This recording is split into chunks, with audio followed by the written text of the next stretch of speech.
Hello my friends, welcome back to my channel. Another beautiful day in the Caribbean. The US Secretary of State Marco Rubio has left Jamaica and he is now in South America, in Guyana, in the region of Guyana. His next stop is Suriname. But yesterday, the Secretary of State Marco Rubio was in Guyana and he promised the President of Guyana that the Honorable Rubio and Ali, that he will fight Venezuela to protect the oil in Guyana. Yes, you heard me right. The Secretary of State Marco Rubio said that the United States of America is ready to fight Venezuela to protect the oil in Guyana. He didn't say that in so much words, but we all know why the US is in Guyana. We all know that there is oil in Guyana and lots of it. So much oil is in Guyana that the United Kingdom over a year ago decided to give Guyana citizens visa-free access to the UK. Imagine that after so many years, Guyana found a lot of oil and all of a sudden the UK decided to give Guyana visa-free access, and the United States of America said that it will protect US interests in Guyana.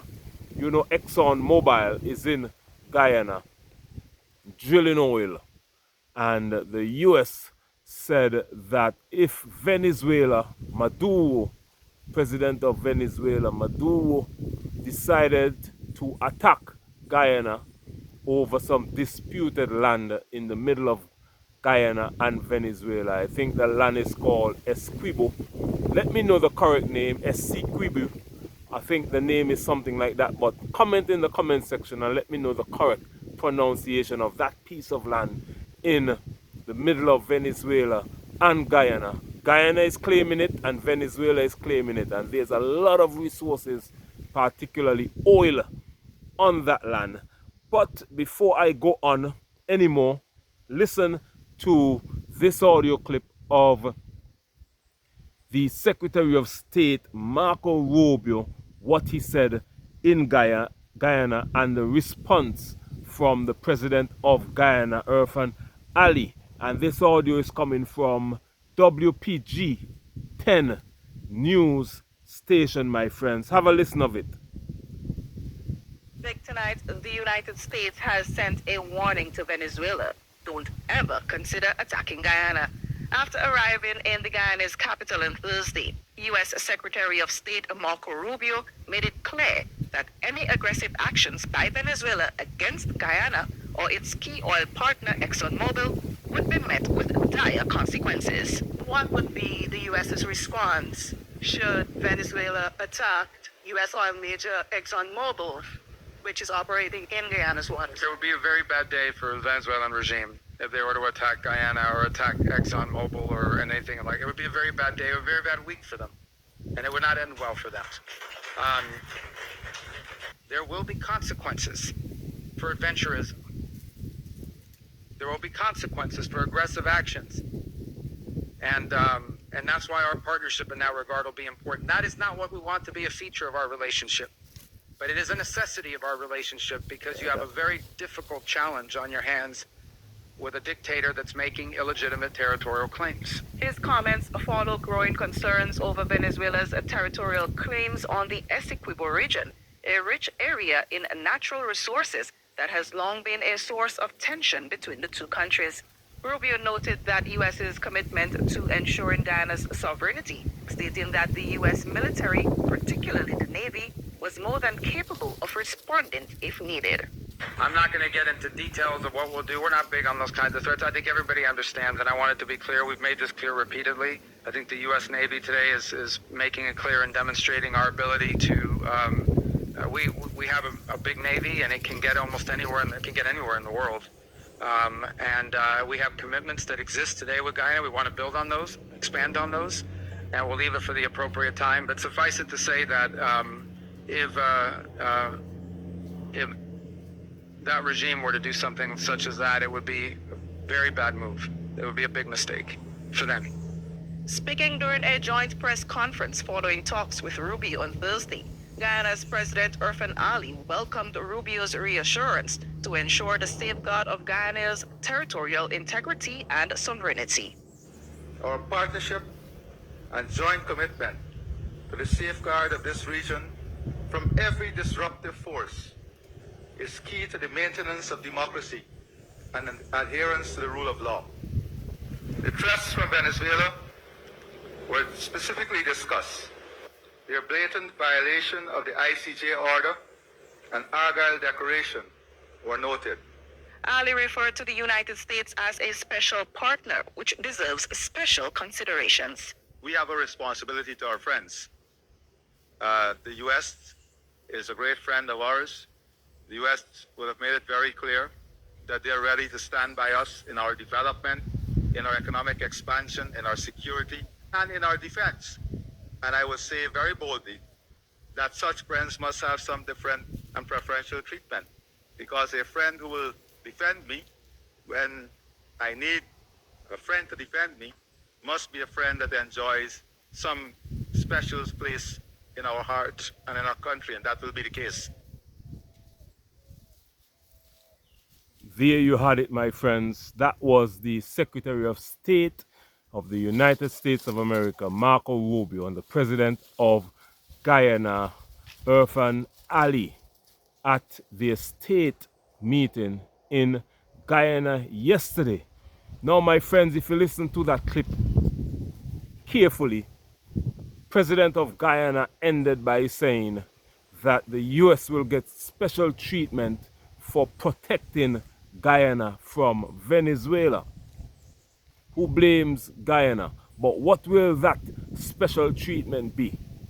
They will have to give the U.S. resources, maybe oil, maybe give them a special deal on the oil that is in Guyana. So oil for protection. And we would have heard that before, because the president of Congo in Africa is offering the same thing, the United States of America, resources for protection. We know the president of DR Congo, the Democratic Republic of Congo, is under pressure by the M7 rebel group that is in the Rwanda-backed M7 rebel group that is advancing towards the capital of DR Congo, Kinshasa, and pledged to overthrow the government in Congo. Well, the president of Congo would have reached out to America and said, look, come in, we'll give you any amount of resources, just protect us, just keep us in power. And that is what Guyana is doing, something similar to that. They're offering the U.S. resources for protection. The president of Guyana didn't come out and say that, but he said preferential treatment for protection. And the U.S. will be a good friend of Guyana for protecting them from Venezuela. Venezuela has been hostile towards Guyana in the past months over that piece of land, that territory that is rich in oil and resources in the middle of Venezuela and Guyana. But the U.S. has said to Venezuela to back off. You will not get anything close to Guyana. And I'm telling you, the U.S. Secretary of State, America, would be happy to go into Venezuela and destroy Venezuela and overthrow the president of Venezuela, Maduro, if given the chance. So I believe Maduro, president of Venezuela, will no longer be threatening Guyana for that piece of land or to threaten Guyana's oil industry. That will not happen anymore, because the United States is itching to go into Venezuela to destroy that country, take it over, install their puppet government there so that they can have full control of the oil in Venezuela. So Maduro knows this, and Maduro will definitely back off of Guyana at this time. So my friends, I believe one of the main visits by the US to the Caribbean and South America was to visit Guyana, because Guyana has a lot of oil and a lot of money in Guyana. Guyana is in the top 3 fastest growing countries in the world, and they would have found a large amount of oil reserves in Guyana, so much so that the government has given every citizen a grant of over $100 in Guyanese money. It adds up to over $100. Every citizen in Guyana received a grant, and Guyana is on the path to prosperity because of the newfound oil there. That is why the United States is there, and that is why Marco Rubio and the US has said they will fight Venezuela for oil in Guyana, my friends. Let me know what you think about this topic for today. Let me know what you think about what the Secretary of State said about Guyana, and that they are ready to fight to protect the US interests in Guyana. Comment your thoughts and let me know what you think about that. If you're watching for the first time, please consider subscribing to the channel. You can also join the channel and become a channel member and support the mission of this channel. The mission of this channel is to bridge the gap between the African continent and the African diaspora. We are one people separated by brutal European slave trade and colonialism. But now is the time, now that the Western powers are in chaos, now is the time for us to come together like a mighty army and bridge that gap between the African continent and the African diaspora, my friends. I post on this channel every day.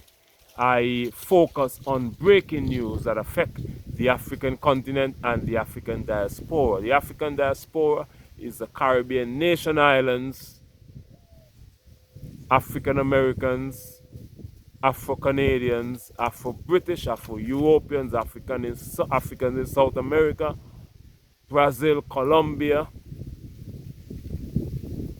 My friends, that is the African diaspora. The Caribbean nation islands are many islands, includes Jamaica, Haiti, Cuba, Barbados, Trinidad and Tobago, Guyana, St. Vincent and the Grenadines, Grenada, Dominica, Antigua and Barbuda, St. Kitts and Nevis, Montserrat, Anguilla, the Virgin Islands, Guadeloupe, Martinique. My friends, we are a lot of islands here in the Caribbean, and I'm bringing to you this message from the Caribbean, my friends. The African diaspora also is African Americans, Afro and Caribbean people in Canada, the UK and Europe, and of course Africans on the continent of Africa, which includes South Africa, Kenya, Ghana, Nigeria, Sierra Leone, the Gambia, Senegal, Zimbabwe, Mozambique, Botswana, Namibia, Lesotho, Eswatini, Zambia, Ethiopia, Egypt, Rwanda, Burundi, DR Congo, Central African Republic, Morocco, Guinea-Bissau, Libya, all 54 African countries, whether you're in the west, east, south, or north, or central Africa. We are one people separated by a brutal European transatlantic slave trade and colonialism. Let me know what you think about this topic. Also in this description box, you can join my channel and become a channel member and support the journey of bridging that gap between the African continent and the African diaspora. I also have a travel channel called Beyond Travel. The link is here in the description box. You can go on over and subscribe to that channel as well. You can also support the channel by commenting your thoughts and opinion, and let's have a wonderful interactive conversation. You can like the video, share it with all your friends and family. Please subscribe to the channel as well. It is very important that you subscribe to the channel if you haven't done so already, and let your friends and family who are interested in bridging the gap between the African continent and the African diaspora, send them my channel and tell them to subscribe and watch all my other videos. I talk about breaking news that affect the Caribbean island nations, the African diaspora and the African continent, and I aim to release a video every day. I have been doing that for over a month now. I have a lot of videos on my channel. Go on back to my channel and check out all those videos about issues that affect the African continent and the African diaspora. My name is Beyond. This is Beyond Uncut, and of course, thank you for watching this video, and I'll see you again tomorrow, my friends. Tomorrow we have to talk about the Marco Rubio visit. That visit, we may have some more news, some more information coming out about that visit. There's a lot of information coming out, or who knows, we might have a breaking news between that time and now. But see you tomorrow. Looking forward to seeing you tomorrow in my next video, and thank you for watching this one. And my name is Beyond. This is Beyond Uncut. Bye bye for now, and much love.